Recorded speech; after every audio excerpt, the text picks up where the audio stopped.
আমি একটা গ্যারান্টি কি দিতে চাই, দোয়া কবুল হবে আপনাদের। একটা গ্যারান্টি দেব, একটা সময় আছে, 100% কি গ্যারান্টি। খোদার কসম করে বলি, 3টা কসম কাটি, আল্লাহে বিল্লাহে তাল্লাহে, 3টা কসম কাটলাম, আপনাদের যে কোনো দোয়া আল্লাহ কবুল করবেন। কিন্তু একটা সময় আছে, ওই সময়টায় আপনাকে কমপক্ষে 11 দিন, সর্বোচ্চ 40 দিন পর্যন্ত এই আমলটা করতে হবে। এই আমলটা আপনারা করবেন, পারবেন তো? আচ্ছা, কারা কারা কি করতে পারবেন একটু হাত উঁচু করে দেখান তো, যে করার কি বিষয় অনেকে অনাগ্রহ, যে হুজুর কি দেন আপনি, না? আচ্ছা, আজকে একটা গ্যারান্টি আপনাকে দিচ্ছি, সেটা হচ্ছে দিনের মধ্যে 24 ঘন্টার মধ্যে একটা নির্দিষ্ট সময় আছে, যেই সময়টায় আপনি মাত্র 4 রাকাত নামাজ পড়বেন। সবার আগে 11 বার দুরূদ শরীফ, 11 বার ইস্তেগফার পড়বেন। দুরূদ শরীফ পড়বেন, আল্লাহুম্মা সাল্লি আলা মুহাম্মদ ওয়া আলা আলি মুহাম্মদ কামা সাল্লাইতা আলা ইব্রাহিম ওয়া আলা আলি ইব্রাহিম ইন্নাকা হামিদুম মাজিদ। আপনি এই দুরূদ শরীফটা 11 বার পড়বেন, ইস্তেগফার পড়বেন, আস্তাগফিরুল্লাহ রাব্বি মিন কুল্লি যামবি ওয়া আতুবু ইলাইহি, এই পর্যন্ত। অথবা যদি পারেন লা হাওলা ওয়ালা কুওয়াতা ইল্লা বিল্লাহিল আলিয়্যিল আযীম। আচ্ছা, আমি আজকের এটা কেন বলছি, আমার খুব কাছের একজন মানুষ বললেন যে হুজুর একটু একটা আমলের একটু বয়ান যদি আপনি করতেন, যে আমলটায় আমার দোয়া কবুল হবে।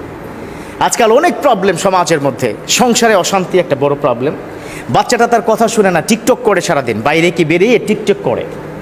ছেলেটা তাকে পাত্তাই দেয় না, ব্যবসা বাণিজ্যের অবস্থা ভীষণ খারাপ। যাকেই জিজ্ঞাসা করি আমার মুসল্লির মধ্যে যে ভাই কেমন আছেন, হুজুর বলেন না, খুব খারাপ অবস্থা, হুজুর দোয়া করবেন, আর পারছি না নিতে, বরকত নাই।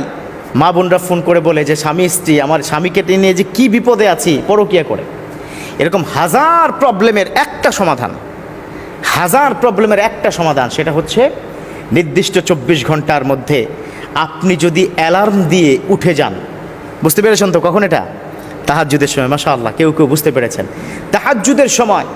অথচ ইয়াং পোলাপান যদি আমি জিজ্ঞাসা করি তাহাজ্জুদের সময় কি, তখন বলবে যখন কি গার্লফ্রেন্ডের সাথে কথা বলার সময় আসে, ওটা হলো তাহাজ্জুদের সময়। নাউজুবিল্লাহ।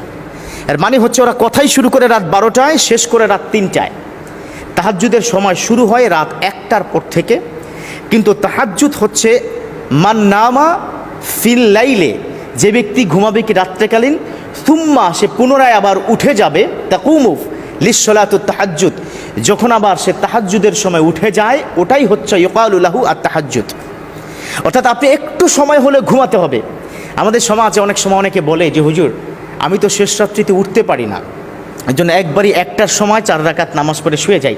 হবে, এটা মন্দের ভালো, জায়েজ আছে, কিন্তু উত্তম হচ্ছে বিশ্বনবী যেভাবে পড়েছেন, ওই তাহাজ্জুদের সময় অ্যালার্ম দিয়ে উঠে যাবেন।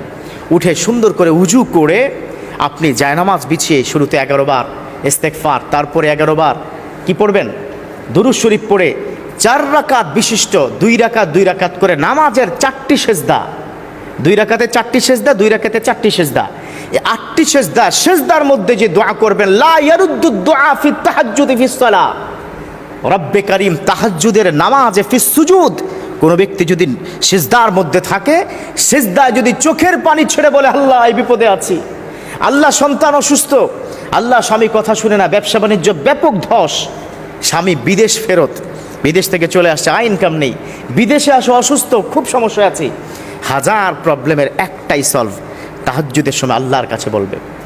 আল্লাহ সেজন্যই তো বলে দিয়েছেন ফাযকুরুনি আযকুরুকুম ওয়াশকুরু লি ওয়ালা তাকফুরুন, ও দুনিয়ার গোলাম ফাযকুরুনি, আমাকে স্মরণ করো, আযকুরুকুম, আমি তোমাদেরকে স্মরণ করব। আবার আল্লাহ বলেছেন উদউনি আস্তাজিব লাকুম, ও দুনিয়ার গোলাম আমাকে ডাকো, উদউনি, আমাকে যদি তুমি ডাকো, আস্তাজিব লাকুম, তোমাদের ডাকে আমি আল্লাহ সাড়া দিব। উদউনি, আরে ডেকে দেখ গোলাম। এই জন্য তাহাজ্জুদের অনেক আল্লাহর ওলিরা এই 11 দিন আমলটা করেছেন। আমি আবারও বলছি, খোদার কসম আপনার আমল কবুল হবে, বাট ডিটারমাইন্ড হতে হবে।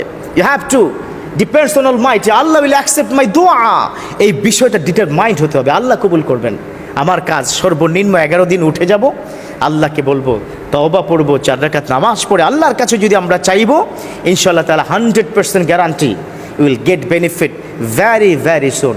আল্লাহ আমাদের প্রত্যেককে হাজার বিপদ থেকে সমাধান দিয়ে, আল্লাহ পাক মুসিবত থেকে আমাদেরকে মুক্ত করে সুখময় সংসার গড়ার তৌফিক দান করুক, আমিন।